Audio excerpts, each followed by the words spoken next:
Hola a todos, soy Esther y tengo 45 años. Hoy quiero contarles una historia que cambió para siempre la relación con mi suegra y que probablemente muchos de ustedes van a entender perfectamente. Es sobre control, manipulación y sobre cómo a veces las personas asumen cosas que no son ciertas. Esta historia sucedió hace 5 años, cuando me casé con mi esposo David aquí en Estados Unidos, específicamente en California. Antes de continuar, si este tipo de historias te interesan, si has pasado por situaciones similares con suegras controladoras o simplemente quieres escuchar más experiencias reales de mujeres como nosotras, te invito a que te suscribas al canal. Cada semana comparto historias que nos han marcado, nos han hecho más fuertes o simplemente nos han enseñado algo importante sobre la vida. Dale like a este video si te está gustando y vamos con mi historia. Todo comenzó cuando David y yo decidimos casarnos después de 3 años de relación. Yo había estado casada antes, tengo 2 hijos de mi primer matrimonio, y a los 40 años nunca pensé que volvería a enamorarme, mucho menos que tendría una segunda oportunidad de ser feliz. David es un hombre maravilloso, 5 años menor que yo, divorciado también, y desde el principio me trató como una reina. Cuando anunciamos nuestro compromiso, su madre, Margaret, pareció alegrarse. Al principio fue muy amable conmigo, me decía que era perfecta para su hijo y que estaba feliz de que hubiera encontrado el amor nuevamente. Pero todo eso cambió el momento en que comenzamos a hablar de la boda. La primera señal de alarma fue cuando fuimos a cenar a su casa para contarles nuestros planes iniciales. David y yo habíamos decidido hacer algo íntimo, una ceremonia pequeña en un jardín bonito, con unos 50 invitados máximo, familiares cercanos y amigos íntimos. Queríamos algo elegante pero sencillo, algo que reflejara quiénes éramos realmente. Margaret escuchó nuestros planes en silencio, asintiendo con la cabeza, pero cuando terminamos de hablar, soltó una risa que me dio escalofríos. «Ay, queridos», te dijo con esa sonrisa condescendiente que después conocería muy bien, «eso suena muy dulce, pero obviamente no han pensado en la realidad. Una boda debe ser memorable, debe ser algo de lo que la familia pueda sentirse orgullosa». David trató de explicarle que nosotros queríamos algo más personal, pero ella lo cortó inmediatamente. «Cariño, yo sé de bodas. He organizado muchas en mi vida. Tu tía Patricia tuvo una boda preciosa de 200 invitados. Tu prima Jennifer se casó en el country club más exclusivo de la ciudad. No pueden hacer algo mediocre cuando tienen los recursos para hacer algo espectacular». Ahí fue cuando dijo algo que me dejó helada. «Además, como nosotros vamos a financiar la mayor parte de esto, creo que tenemos derecho a opinar». David y yo nos miramos confundidos. Nosotros nunca habíamos pedido ayuda financiera. De hecho, habíamos estado ahorrando durante los 2 años anteriores precisamente para poder pagar nuestra propia boda. Yo trabajo como gerente de marketing en una empresa tecnológica y gano muy bien. David es ingeniero civil y también tiene buenos ingresos. No éramos millonarios, pero definitivamente podíamos costear la boda que queríamos. «Mamá», dijo David cuidadosamente, «nosotros no hemos pedido ayuda financiera. Esther y yo vamos a pagar todo». Margaret rió otra vez, esa risa que empezaba a odiar. «Ay, por favor, David. Tú sabes que tu padre y yo no vamos a permitir que te cases sin hacer las cosas bien. Ya hablamos y decidimos contribuir significativamente. Es más, prácticamente vamos a cubrir todo. Es nuestro regalo». Mi primera reacción fue de gratitud, debo admitirlo. Pensé que era un gesto generoso, aunque innecesario. Pero algo en su tono me hizo sentir incómoda. No sonaba como alguien ofreciendo un regalo, sonaba como alguien tomando control. «Eso es muy generoso de su parte», dije, «pero realmente no es necesario. Nosotros podemos». «Tonterías», me cortó. «Ustedes son muy jóvenes para entender lo que realmente cuesta una boda como Dios manda. Déjenmelo a nosotros». «Jóvenes». Yo tenía 40 años y ella me llamaba joven. Después me di cuenta de que era su forma de infantilizarnos, de hacernos sentir como si no fuéramos capaces de tomar nuestras propias decisiones. Esa noche, David y yo hablamos durante horas. Él estaba tan confundido como yo. Sus padres nunca habían sido controladores de esa manera, y no entendía de dónde venía esa actitud. Decidimos que si realmente querían ayudar, lo aceptaríamos con gratitud, pero dejaríamos claro que la decisión final sobre todo seguía siendo nuestra. Qué ingenuos fuimos. La siguiente semana, Margaret me llamó para planear una salida de chicas para empezar a ver vestidos de novia. Yo ya había visto algunos y tenía una idea clara de lo que quería, algo elegante pero no demasiado elaborado, que fuera apropiado para una mujer de mi edad y para una segunda boda. Llegamos al primer salón de novias y Margaret inmediatamente comenzó a sacar vestidos que no tenían nada que ver conmigo. Vestidos enormes con kilos de tul, vestidos principescos que habrían sido perfectos para una quinceañera pero ridículos para mí. Margaret, le dije suavemente, estos son hermosos, pero yo estaba pensando en algo más sencillo, más elegante. Ay, Esther, respondió sin siquiera mirarme, una novia debe verse como una novia. Estos vestidos discretos que tú quieres van a hacer que parezcas que te estás casando por segunda vez. Es que me estoy casando por segunda vez, le respondí, tratando de mantener la calma. Bueno, pero no tienes que verlo así. Esta es tu boda real, la que cuenta. La anterior no funcionó, así que esta vez hay que hacerlo bien. Sus palabras me dolieron profundamente. Mi primer matrimonio había sido un fracaso, es cierto, pero había durado 10 años y de él nacieron mis 2 hijos. No era algo que pudiera o quisiera borrar de mi historia. Al final de esa salida, Margaret había apartado 3 vestidos sin consultarme. Vestidos que costaban el doble de lo que yo había presupuestado y que no me gustaban para nada. Cuando traté de protestar, me dijo que no me preocupara por el precio, que ella se hacía cargo. Esa noche le conté a David lo que había pasado. Él se molestó y prometió hablar con su madre, pero cuando lo hizo, ella le dijo que yo había estado encantada con los vestidos y que probablemente estaba nerviosa y por eso ahora dudaba. Así comenzó un patrón que se repetiría durante los siguientes meses. Margaret tomaba decisiones, yo protestaba, ella le decía a David una versión diferente de los hechos, y yo quedaba como la novia difícil y malagradecida. Si quieres escuchar cómo continúa esta historia y cómo Margaret llegó cada vez más lejos con su control, asegúrate de quedarte hasta el final porque lo que pasó el día de la boda fue épico. Y si estás disfrutando este relato, no olvides darle like y suscribirte para más historias reales como esta. La siguiente batalla fue con el lugar de la recepción. David y yo habíamos visitado varios lugares y nos habíamos enamorado de un jardín botánico precioso que tenía un salón íntimo perfecto para 50 personas. Era exactamente lo que queríamos, elegante, natural, romántico. Margaret llegó a verlo con nosotros y inmediatamente comenzó a criticar todo. Es muy pequeño, dijo, ¿dónde van a bailar los invitados? ¿Y si llueve? ¿Y el estacionamiento? No, esto no va a funcionar.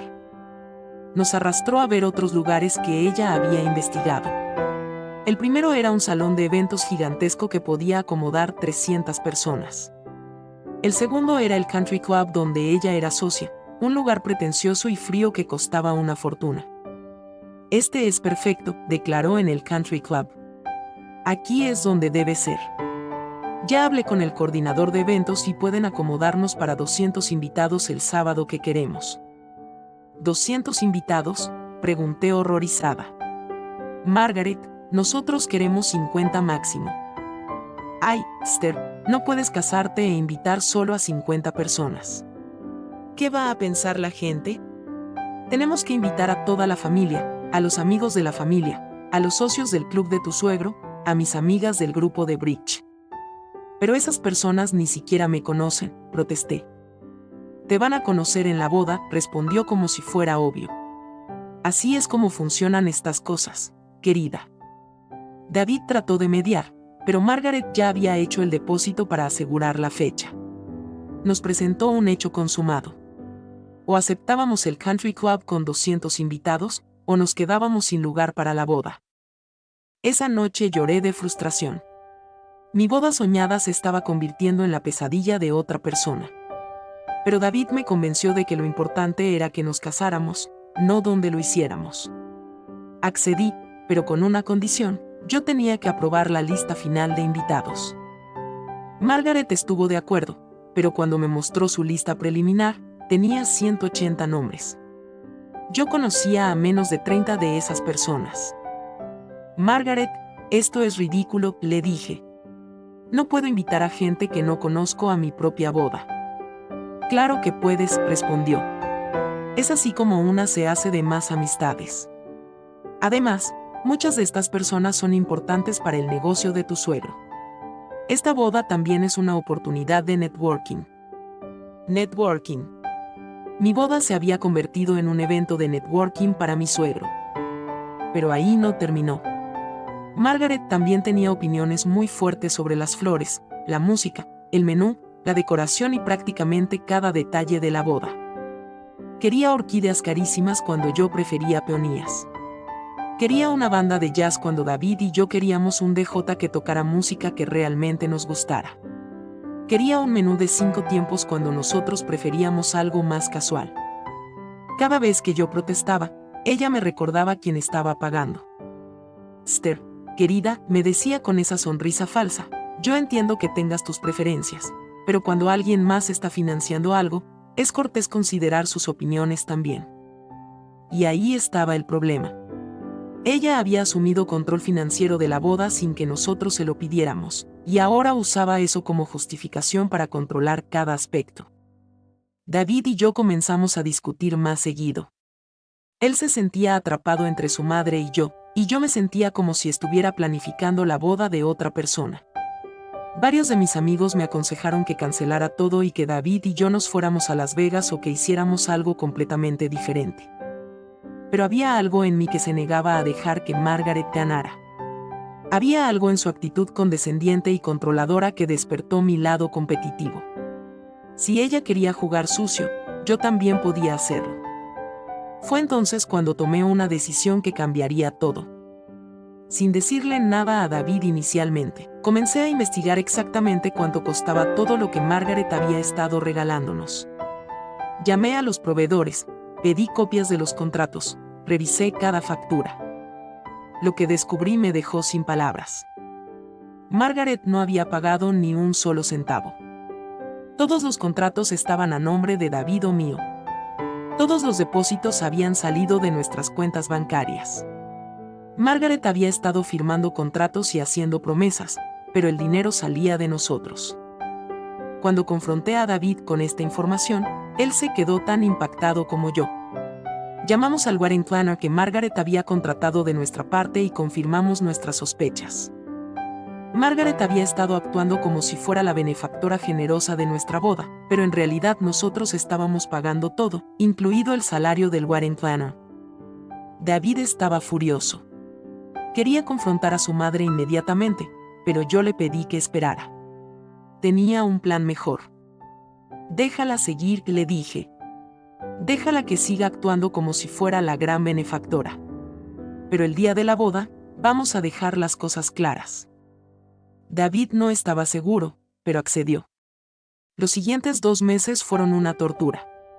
Margaret se volvió aún más controladora, si eso era posible. Ahora que creía tener control total financiero, no se molestaba ni en preguntarnos nuestra opinión sobre nada. Cambió las flores sin consultarnos. Modificó el menú. Agregó más invitados a la lista. Incluso contrató un fotógrafo diferente porque el que habíamos elegido no era lo suficientemente prestigioso. Cada vez que yo protestaba, ella respondía lo mismo: Esther, querida, quien paga manda. Esa frase se volvió su mantra. La repetía constantemente, siempre con esa sonrisa condescendiente que me daba ganas de gritarle. 2 semanas antes de la boda, tuvimos la pelea más grande. Margaret había decidido cambiar completamente la decoración de las mesas sin consultarnos. En lugar de los centros de mesa elegantes pero sencillos que habíamos elegido, quería algo recargado y ostentoso que costaba 3 veces más. Ya está decidido, me anunció por teléfono. Los nuevos centros de mesa van a quedar espectaculares. Van a ser la envidia de todas mis amigas. Margaret, le dije, tratando de mantener la calma, esos centros de mesa no van con el estilo que David y yo queremos para nuestra boda. Esther, creo que ya hemos hablado de esto suficientes veces. Quien paga, manda. Y yo estoy pagando esta boda. Fue ahí donde perdí la paciencia. ¿Sabes qué, Margaret? Tienes razón. Quien paga, manda. Así que supongo que David y yo mandamos, porque nosotros estamos pagando cada centavo de esta boda.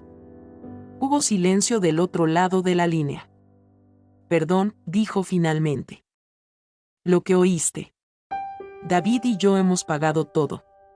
El lugar, las flores, la comida, la música, el fotógrafo, tu wedding planner carísimo, todo. Tú no has puesto ni un solo dólar. Eso es ridículo, respondió, pero ya no sonaba tan segura. Yo he estado financiando todo desde el principio. No, Margaret. Has estado gastando nuestro dinero desde el principio. Pero tranquila, no te preocupes. El día de la boda todo va a quedar muy claro. Colgué el teléfono y me quedé temblando. David me abrazó y me dijo que había hecho lo correcto. Los últimos días antes de la boda fueron tensos. Margaret llamaba constantemente, alternando entre hacerse la víctima y tratar de intimidarnos. Un día lloraba diciendo que solo quería que tuviéramos la boda perfecta. Al siguiente nos amenazaba con arruinar la boda si no la dejábamos hacer las cosas a su manera. Pero nosotros mantuvimos nuestra posición. Cancellamos los centros de mesa ridículamente caros y volvimos a los que habíamos elegido originalmente. Confirmamos con todos los proveedores que David y yo éramos los únicos autorizados para hacer cambios. Y entonces llegó el día de la boda. Amigos, si han llegado hasta aquí, significa que realmente quieren saber cómo terminó esta historia. Antes de contarles lo que pasó ese día memorable, quiero pedirles que si están disfrutando esta historia, le den like al video, se suscriban al canal si aún no lo han hecho, y me dejen un comentario contándome si han pasado por algo similar. Sus historias siempre me inspiran y me recuerdan que no estamos solas en estas experiencias. Ahora sí, vamos al gran final. El día de la boda amaneció perfecto. Era un sábado de octubre en California, con ese clima dorado que hace que todo se vea como de película. A pesar de todo el estrés de los meses anteriores, yo estaba emocionada. Finalmente me iba a casar con el hombre que amaba. Margaret llegó temprano al country club, vestida como si ella fuera la novia. Llevaba un vestido blanco perla carísimo, joyas que brillaban más que mis aretes de novia, y una actitud de dueña y señora del lugar. Mi querida nuera, gritó cuando me vio, abrazándome de esa manera teatral que había perfeccionado. ¡Qué día tan especial! La boda que yo organicé va a ser perfecta. Varias de mis amigas escucharon ese comentario y me miraron con cara de ¿en serio va a seguir con eso? Durante la mañana, Margaret se paseaba por todo el lugar dando órdenes como si fuera la coordinadora de eventos. Le decía al florista dónde poner las flores, al DJ qué música tocar para el cóctel, a los meseros cómo acomodar las mesas. Disculpe, le decía a cada proveedor, yo soy quien está pagando todo esto, así que necesito que las cosas se hagan exactamente como le digo. Los proveedores, que sabían la verdad, me miraban con caras de disculpa, pero seguían las instrucciones que yo les había dado previamente. La ceremonia fue hermosa, a pesar de todo. David se veía guapísimo esperándome en el altar, y cuando caminé hacia el del brazo de mi papá, todo el drama de los meses anteriores se desvaneció. En ese momento solo existíamos él y yo. Pero Margaret no podía dejarme tener ni siquiera ese momento en paz. Durante la ceremonia, la vi parándose varias veces para tomar fotos con su teléfono, susurrándoles a las invitadas sobre lo perfecta que había quedado su boda, y generalmente asegurándose de ser el centro de atención. Después de la ceremonia, durante el cóctel, Margaret estaba en su elemento. Se paseaba entre los invitados como la anfitriona oficial, contándole a todo el que quisiera escuchar cómo había organizado cada detalle de la boda perfecta para su hijo. «¿Ven esas flores?», le decía a un grupo de señoras. Yo elegí cada una personalmente. Costaron una fortuna, pero nada es demasiado caro para mí, David. ¿Y la decoración?, le preguntaba a otra invitada. Todo fue idea mía. Esther quería algo muy simple, muy modesto, pero yo le dije que una boda debe ser memorable. Por suerte, su suegra tiene buen gusto, respondía riéndose. Mis amigas estaban indignadas. Mi hermana me jaló hacia un lado y me dijo, Esther, tienes que hacer algo. Esto es ridículo. pero yo mantuve la calma. Sabía que mi momento llegaría. La recepción comenzó y Margaret continuó con su actuación. Durante la cena, se las arregló para que la sentaran en la mesa principal, al lado del papá de David, y desde ahí siguió dirigiendo todo como si fuera su evento. Cuando llegó el momento de los discursos, Margaret se paró sin que nadie la hubiera invitado y tomó el micrófono. Queridos invitados, comenzó con esa sonrisa radiante. Como la madre del novio y la persona que organizó esta boda hermosa, quiero decir unas palabras. El salón se quedó en silencio. David me miró nervioso, pero yo le hice una seña para que esperara. Cuando David me dijo que se iba a casar con Esther, continuó Margaret, yo sabía que tenía que asegurarme de que tuvieran la boda de sus sueños. Por eso decidí hacerme cargo de todo, desde el lugar hasta las flores, desde la música hasta la comida. Quería que fuera perfecta, y creo que lo logramos. Hubo algunos aplausos corteses, pero yo podía sentir la tensión en el aire. Mis invitados sabían la verdad, y los invitados de Margaret estaban empezando a darse cuenta de que algo no cuadraba. Ha sido un honor y un placer financiar esta boda hermosa para mi hijo y mi nuera, continuó Margaret. Espero que todos disfruten de esta noche que yo he preparado con tanto amor. Más aplausos, más sonrisas forzadas. Margaret estaba radiante, convencida de que había dado el discurso perfecto. Fue entonces cuando David se paró. Muchas gracias, mamá, dijo tomando el micrófono. Tus palabras significan mucho para nosotros. Margaret sonrió triunfalmente, pensando que David iba a seguir el juego. Y ya que estamos hablando de agradecimientos, continuó David, Esther y yo queremos agradecer a todas las personas que hicieron posible esta noche tan especial. Margaret seguía sonriendo, asintiendo con la cabeza. Queremos agradecer al increíble equipo del Country Club, que trabajó con nosotros durante meses para crear exactamente lo que queríamos. Aplausos. Al florista, que entendió perfectamente nuestra visión y creó estos arreglos hermosos. Más aplausos. Al DJ, que va a tocar toda la música que Esther y yo elegimos cuidadosamente. La sonrisa de Margaret comenzó a desvanecerse ligeramente. Al fotógrafo, que capturó cada momento especial exactamente como nosotros lo soñamos. Margaret ya no estaba sonriendo. Y por supuesto, dijo David, mirándome con amor, quiero agradecer a mi esposa hermosa, que trabajó conmigo lado a lado durante meses para planificar cada detalle de esta noche perfecta. Los invitados aplaudieron, pero había una tensión palpable en el aire. Porque, continuó David, su voz clara y fuerte, aunque mi madre generosamente ofreció su ayuda y sus consejos durante todo este proceso, la realidad es que Esther y yo financiamos cada centavo de esta boda. Desde el primer depósito hasta la última cuenta, todo salió de nuestro bolsillo y de nuestro corazón. El silencio que siguió fue ensordecedor. Margaret se había puesto blanca como papel. Sus amigas la miraban con confusión. Los invitados comenzaron a murmurar entre ellos. Así que, concluyó David, queremos agradecerles a todos por acompañarnos en esta noche que Esther y yo creamos juntos, como pareja, como compañeros de vida, y como las únicas personas que pagaron por ella. Los aplausos que siguieron fueron atronadores. Mis amigas gritaban de emoción. Mi familia aplaudía de pie. Incluso algunos de los invitados de Margaret parecían impresionados por la honestidad de David. Margaret, por su parte, se quedó sentada, inmóvil, con una expresión que nunca voy a olvidar. Era una mezcla de shock, humillación, ira y incredulidad. Su cara realmente fue un poema, como dice el dicho. David me dio el micrófono y yo tomé la palabra. Quiero agregar algo, dije, mirando directamente a Margaret. Durante estos meses de planificación, aprendí mucho sobre el matrimonio, sobre la familia, y sobre la importancia de la honestidad en las relaciones. Margaret me miraba con ojos de fuego, pero no se movió. Aprendí que cuando alguien dice, quien paga manda, tiene razón. Por eso David y yo decidimos pagar nuestra propia boda, para poder mandar sobre nuestras propias decisiones, sobre nuestros propios sueños, y sobre nuestro propio futuro. Los aplausos fueron aún más fuertes esta vez.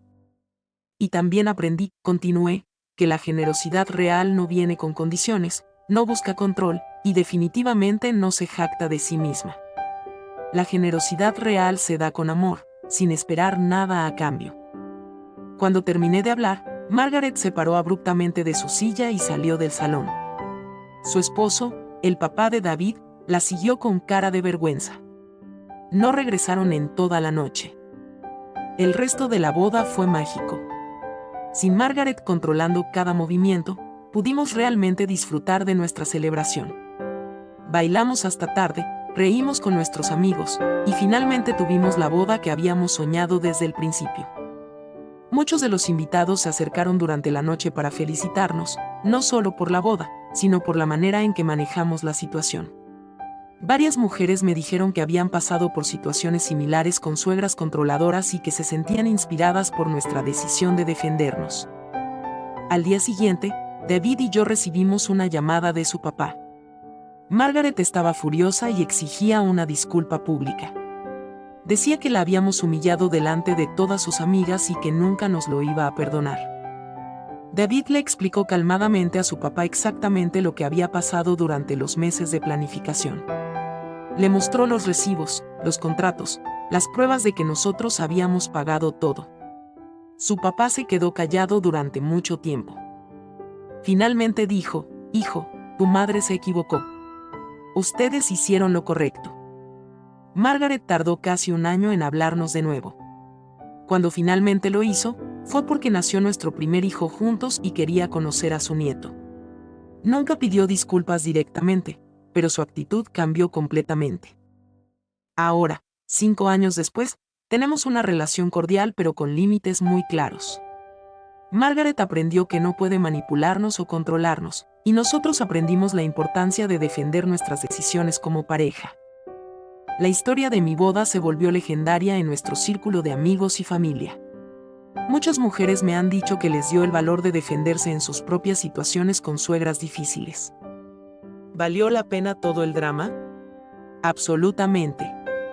No solo porque tuvimos la boda que queríamos, sino porque establecimos desde el principio del matrimonio que David y yo somos un equipo, que tomamos nuestras propias decisiones, y que no vamos a permitir que nadie, ni siquiera la familia, nos manipule o controle. El matrimonio es suficientemente difícil sin tener que lidiar con interferencias externas. David y yo aprendimos desde el primer día que para que nuestro matrimonio funcionara, teníamos que estar unidos y defender nuestras decisiones juntos. ¿Y saben qué es lo más irónico de todo? Margaret terminó admitiendo, años después, que nuestra boda había sido una de las más elegantes y memorables a las que había asistido. Aparentemente, cuando uno paga por algo con su propio dinero y lo planifica con amor en lugar de ego, el resultado es mucho mejor. Así que ahí tienen mi historia. La historia de cómo mi suegra quiso organizar toda mi boda sin saber que yo pagué cada centavo, y cómo aprendí que a veces hay que defenderse de la manera más pública posible para establecer límites que duren toda la vida.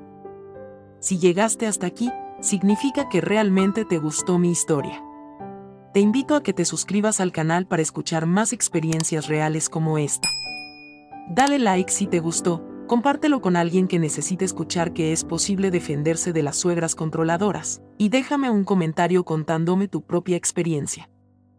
¿Has tenido que lidiar con familiares políticos difíciles? ¿Cómo manejaste la situación? Me encanta leer sus historias y saber que no estamos solas en estas experiencias.